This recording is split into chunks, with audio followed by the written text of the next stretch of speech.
সুন্দর নির্বাচন অনুষ্ঠিত হবে এবং যেখানে গণতন্ত্রের যে সুষ্ঠু প্রতিফলন সেই প্রতিফলন তারা দেখতে পারবেন।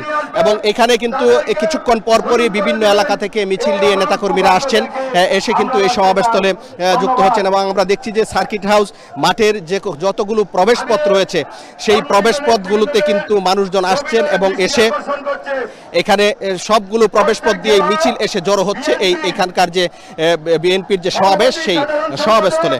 এবং এখন সংক্ষিপ্ত সমাবেশ অনুষ্ঠিত হচ্ছে এবং সংক্ষিপ্ত সমাবেশের পর কিন্তু এখান থেকে শোভাযাত্রা অনুষ্ঠিত হবে এবং এই শোভাযাত্রায় বিএনপি এবং তার অঙ্গ সংগঠনের নেতাকর্মীরা কিন্তু উপস্থিত হবেন। এবং এই মুহূর্তে